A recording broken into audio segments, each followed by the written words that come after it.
Hey, it's Dr. John Terry, the Black Belt Leader. Welcome to this Words of Wisdom Wednesday, where we take a look at leadership insights from the Bible. Now, whether you're a person of faith or not, these 66 books that compile the Bible are a written chronology of history looking at leadership, good leadership, bad leadership, effective leadership, ineffective leadership, and what we can learn from that, we can apply to our everyday lives. You know, the lessons of history are there for us to learn from. And if we fail to learn the lessons of the past, we're destined to repeat the mistakes of the past.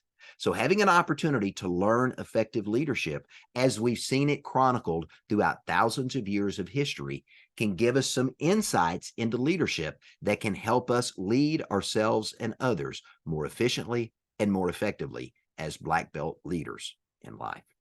Today, we want to revisit the story of Abram and walk through the progressions of the initial parts of that story. And here's the reason why. Three religions in the world, Judaism, Islam, and Christianity, all look to Abram and this calling of Abram as being foundational in the creations of their faith. But there's some very important leadership lessons of good leadership and failed leadership in this initial call of Abram I want to point out in today's leadership insight. Genesis chapter 12, verses 1 through 3. The Lord had said to Abram, "Go from your country, your people, and your father's household to the land I will show you. I will make you into a great nation, and I will bless you. I will make your name great, and you will be a blessing. I will bless those who bless you, and whoever curses you, I will curse. And all peoples of the earth will be blessed through you." This is the historic written account of the call of Abraham. So what can we learn from these first three passages of Genesis chapter 12 that speaks to the call of Abram? Here's leadership insight number one. Leadership may require that you make sacrifices. Notice in these first three verses of chapter 12, Abram was asked to leave his homeland, his tribe, and his family. He was asked to leave everything that was familiar and comfortable to him and to go to a land that he did not know. He did not have any understanding of where he was going and why. He only knew he had been called by God to go to a land with a promise that if he went there, a nation would be born. Now, the insight for us is this. Leadership may require that you leave what's familiar and what's comfortable to have an opportunity to lead. Sometimes you and I as leaders get to lead right where we are. We get to lead our family. We get to lead right there in our local community. But sometimes as a leader, we are called to leave what's familiar and what's comfortable and to venture into the unfamiliar, the uncomfortable, and the unknown. That's what leaders are called to do, to go where no one has gone before. Leaders go first and leaders lead the way.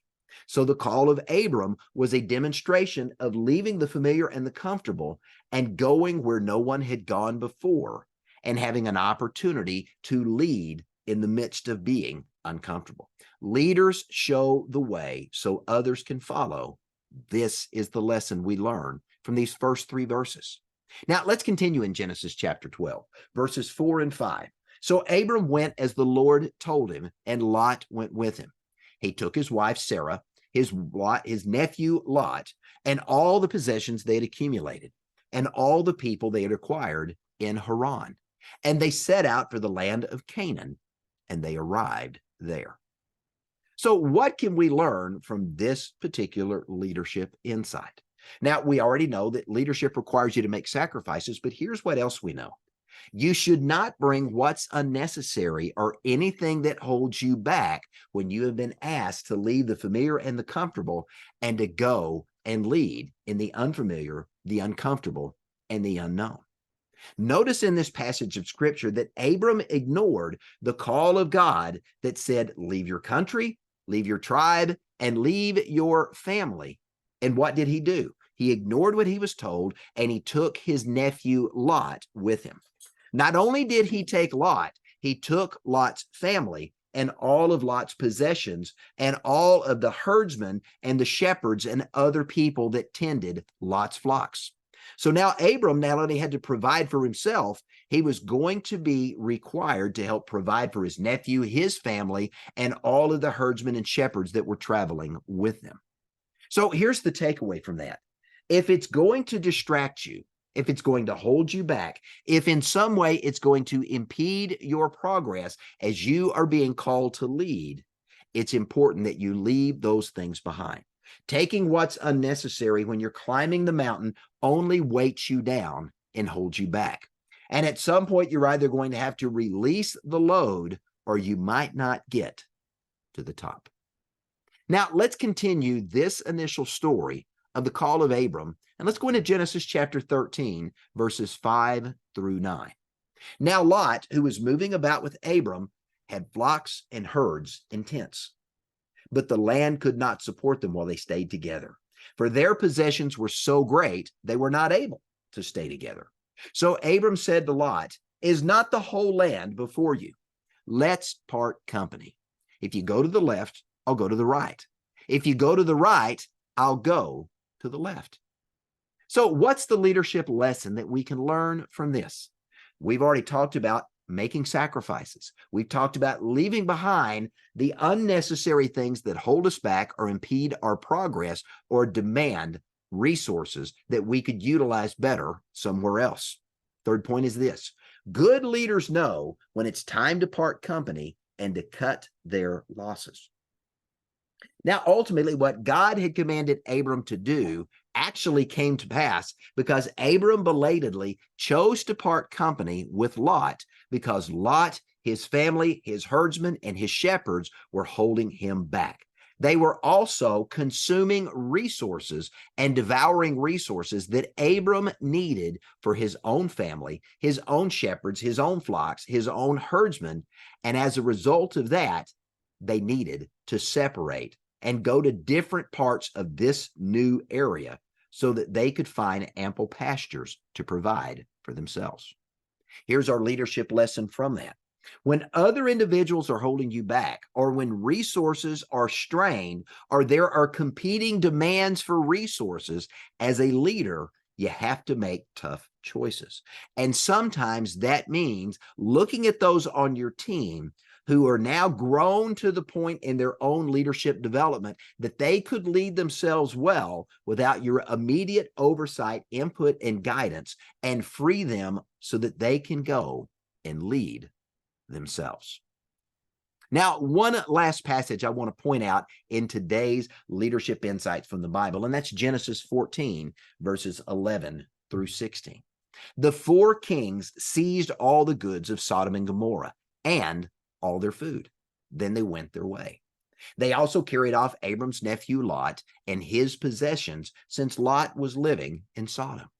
When Abram heard his relative Lot had been taken captive, he called out the 318 trained men, his elite forces, and they went in pursuit. After a battle, Abram and his men recovered all the goods and brought back his relative Lot and his possessions. So what can we learn from this last passage of Scripture and this initial calling of Abram? Remember, leadership may require that you make sacrifices. It may require you to bring what's unnecessary, and anything that holds you back, you may want to leave before you go. Thirdly, you want to know when it's time to part company and cut losses. Here's the fourth lesson. Choices will always have consequences. Had Abram not brought his nephew Lot with him, he would not have had to separate them.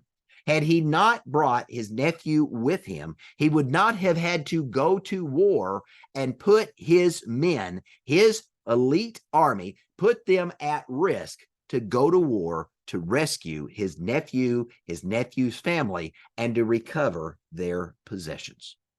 Fourth insight from this particular passage is this: when leaders make poor choices and they fail to lead well, there will always be unintended consequences. So as a leader, understand that every decision you make has an outcome you may or may not appreciate. Every choice has a corresponding consequence. You and I, as leaders, we get to choose our choices, but the consequences of our life and of our leadership happen as a result of the choices you and I have made as leaders. Hey, I hope you've enjoyed this leadership lesson from the Bible.